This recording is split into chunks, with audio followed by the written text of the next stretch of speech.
नमस्कार। आप तक न्यूज़ में आप सभी का हार्दिक स्वागत। सबसे पहले नजर डालते हैं आज की ताज़ा खबरों पर। सिलेंडर फटने से आग में झुलसी गर्भवती और मासूम बेटी की गई जान। बुधवार सुबह 8 बजे जोरदार धमाके से दहला ग्राम आयता। जागतिक महिला दिन के अवसर पर महिलाओं का किया सम्मानित। जिले के हजारों किसान प्रोत्साहन राशि के इंतजार में। यवतमाल जिले में एक कोरोना मुक्त चाकू मार कर किया घायल और मामूली बात पर महिलाओं में मारपीट। आम देखते समाचार विस्तार से। बुधवार की सुबह जायसवाल परिवार के लिए कार बनकर आया। सिलेंडर में अचानक विस्फोट होने से जोरदार धमाकों के साथ घर की छत उड़ गई। इस हादसे में घर में उपस्थित गर्भवती महिला और उसकी 8 वर्षीय बच्ची की झुलसने से मौत हो गई। यह घटना बुधवार की सुबह 8 बजे के दौरान आर्णी तहसील के ग्राम आयता में घटी।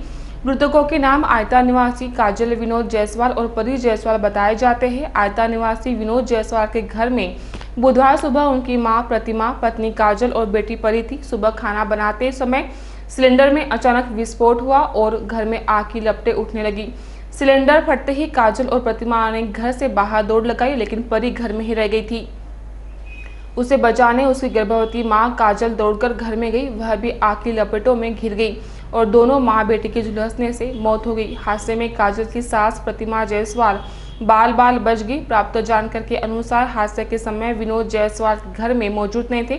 वे दारवा तहसील के ग्राम धामनगांव देव में मूसाजी महाराज पुण्यतिथि कार्यक्रम के शामिल होने गांव से दिंडी के साथ गए थे। सूचना मिलते ही पारवा के थानेदार विनोद चौहान दल के साथ मौके पर पहुंचे। साथ ही तहसील परसराम भोसले, पटवारी प्रमोद जाधव, जिला परिषद के पूर्व उपाध्यक्ष मुबारक तंवर ने मौके पर भेंट दी। जेसीआई, जय अम्बे एवं लायंस क्लब संस्कृति खामगांव के संयुक्त तत्वाधान में स्थानीय सामान्य अस्पताल के लायंस संस्कृति गार्डन में 8 मार्च को जागतिक महिला दिन निमित्त खामगांव सामान्य अस्पताल तथा खामगांव शहर की प्रतिष्ठित महिलाओं का स्वागत एवं सत्कार किया गया। कार्यक्रम की अध्यक्षता वैद्यकीय अधिकारी डॉक्टर नीलेश टापरे ने की। इस अवसर पर मंच पर एडवोकेट रितेश निगम, कौस्तुभ मेहता, डॉक्टर गौरव गोयंका, अभय अग्रवाल, आकाश अग्रवाल, डॉक्टर शालिनी राजपूत आदि मान्यवर विराजमान थे। इस अवसर पर कोविड काल में खामगांव सामान्य अस्पताल की महिला डॉक्टर्स, महिला कर्मचारियों ने तथा शहर के प्रतिष्ठित महिलाओं ने उत्कृष्ट कार्य किया, जिसके तहत उन्हें प्रशस्ति पत्र, भेंट वस्तु देकर सम्मानित किया गया।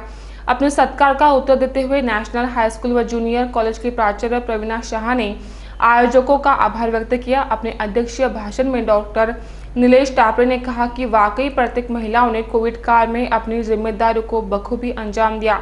इतना ही नहीं, परिवार का भी ध्यान रखा। अपने अनुभव बताते हुए उन्होंने कहा कि खामगांव सामान्य अस्पताल में डॉक्टर, स्टाफ और सभी कर्मचारियों ने कोविड ग्रस्त मरीजों को उत्कृष्ट सेवा दी। खासतौर पर नर्सिंग स्टाफ ने मरीजों की ऐसी सेवा दी जैसे मरीज उनके परिवार के सदस्य हैं। इन महिलाओं का तहे दिल से प्रशंसा करता हूँ, नारी शक्ति को सलाम करता हूँ। इस अवसर पर भावना चितलांगे, प्रवीण शाह, गीता विकमशी, सुनीता पनपालिया, सीमा देशमुख, हरप्रीत बग्गा, रूपल मेहता, दिव्या अग्रवाल, डॉक्टर शालिनी राजपूत आदि महिलाओं का विशेष रूप से सम्मानित किया गया। कार्यक्रम का संचालन डॉक्टर गौरव लड्ढा ने किया तथा आभार प्रदर्शन अग्रवाल ने किया। आप तक न्यूज खामगांव प्रतिनिधि मोहम्मद फारूक की रिपोर्ट। लायन्स क्लब आणि जेसीआय जय अम्बे ग्रुपवाल्यांनी तर त्यांचं सर्वांचं मी खूप खूप धन्यवाद करते आणि हा कार्यक्रम घेतला त्याबद्दलही धन्यवाद करते आणि असंच आम्हाला उत्स्फूर्त प्रोत्साहन मिळो, काम करायला आणखी दुगणी शक्ती मिळो याच्यासाठी तुमचे म्हणजे आम्हाला नेहमी सपोर्ट राहील अशी मी आशा करते आणि 2 शब्द बोलते। धन्यवाद। राज्य में महाविकास आघाड़ी सरकार सत्ता में आते ही सरकार ने महात्मा ज्योतिबा फुले कर्ज मुक्ति योजना घोषित की। योजना में नियमित कर्ज लौटाने वाले किसानों को 50,000 रुपये प्रोत्साहन राशि देने की बात कही गई थी। योजना घोषित होकर 3 वर्ष का समय होने जा रहा है, लेकिन आज तक जिले के एक भी किसान को प्रोत्साहन राशि का लाभ नहीं मिल पाया है। समय समय पर सरकार इस विचार पर कर रही है, ऐसे खबरें आती है। दूसरी ओर नियमित कर्ज लौटाने वाले किसान यह मांग उठाते रहे सरकार द्वारा प्रोत्साहन राशि के लाभार्थी संख्या कितनी होंगी, इसकी जानकारी बैंकों द्वारा जुटाई जा रही है, जिससे किसानों की उम्मीद बढ़ गई है। महात्मा फुले कर्ज मुक्ति योजना में 3 बातें कही गई थी। इनमें 2 लाख रुपए तक का कर्ज माफ करने की बात कही थी। दूसरा, नियमित कर्ज लौटाने वालों किसानों को 50,000 रुपए तक प्रोत्साहन राशि देना और तीसरा 2 लाख रुपए से अधिक का कर्ज बकाया होने वाले किसानों को राहत की बात कही गई थी। इनमें से केवल 2 लाख रुपए तक की कर्ज माफी पर काम चल रहा है। वर्ष 2019 में जिले में इस योजना के लिए पात्र किसानों की संख्या 18,429 थी। फिलहाल एक ब्रेक रुकते हैं, जल्द ही हाजिर होंगे। बने रहे आप तक न्यूज पर।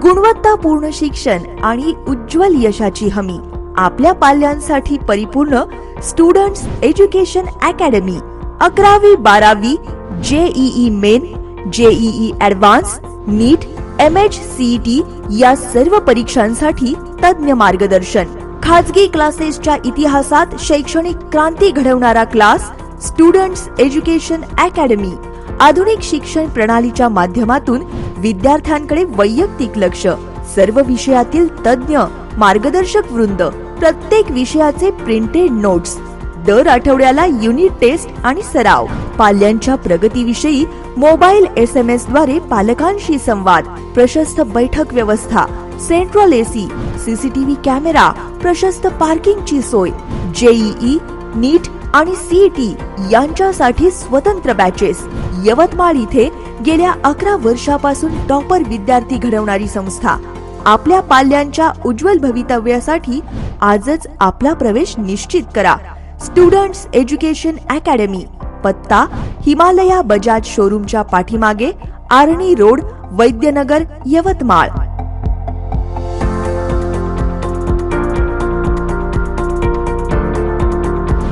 Students education academy.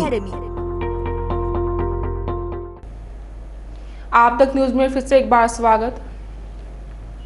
यवतमाल जिले में मंगलवार को कोरोना का कोई मामला सामने नहीं आया। इस दौरान जिले के विभिन्न कोविड केयर सेंटर व यवतमाल मेडिकल कॉलेज में भर्ती एक मरीज स्वस्थ होने पर उन्हें छुट्टी मिली है। जिले में अब तक 1803 ने जान गंवाई है, ऐसी जानकारी जिला स्वास्थ्य अधिकारी कार्यालय ने दी है। दोपहिया मांगने को लेकर 2 लोगों में विवाद हो गया, जिसमें एक दूसरे ने पेट में चाकू मार दिया, जिसमें वह गंभीर रूप से घायल हो गया। घटना 5 मार्च की शाम धामनगांव मार्ग पर डंपिंग यार्ड के पास घटी, जिसकी शिकायत पाटीपुरा निवासी गौतम बेले ने 8 मार्च की शाम यवतमाल शहर थाने में दी। डोली निवासी आरोपी सूरज नेताम का गौतम से दोपहिया मांगने को लेकर विवाद हो गया, जिसमें आरोपी सूरज ने गाली गलौज करते हुए गौतम के पेट में तेजदार चाकू मारकर घायल कर दिया। पुलिस ने उक्त आरोपी के खिलाफ धांधली की धारा 324, 504 के तहत अपराध दर्ज किया है। मामूली बात को लेकर 2 महिलाओं के बीच विवाद हो गया, जिसमें एक ने दूसरी महिला के बाल पकड़कर हाथ पर काट कर घायल कर दिया। घटना बाबुलगांव तहसील के रेणुकापुर में 8 मार्च की सुबह घटी, जिसकी शिकायत रेणुकापुर निवासी पार्वतीबाई निहारे ने 8 मार्च की शाम बाबुलगांव थाने में दी। शिकायत के अनुसार आरोपी महिला ने शिकायतकर्ता को गाली गलौज कर तेरे पति ने मेरे पति को अस्पताल क्यों लेकर गया, ऐसा कहकर बाल पकड़कर हाथ पर काटा, जिसमें पार्वती घायल होगी व जान से मारने की धमकी दी। मामले में पुलिस ने रेणुकापुर निवासी आरोपी शिल्पा निहारे के खिलाफ अपराध दर्ज किया है। एक बार फिर से नजर डालते हैं आज की मुख्य खबरों पर।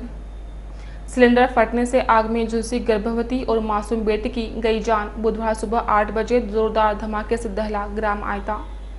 जागतिक महिला दिन के अवसर पर महिला को किया सम्मानित।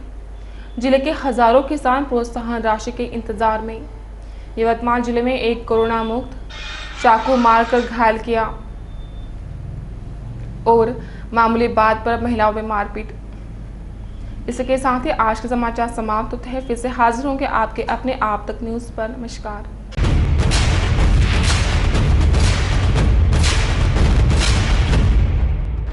जुल्म के खिलाफ इंसाफ की गुहार लगा रहे मजलूमों की पहुंचाने आवाज आ रहे हैं आप तक।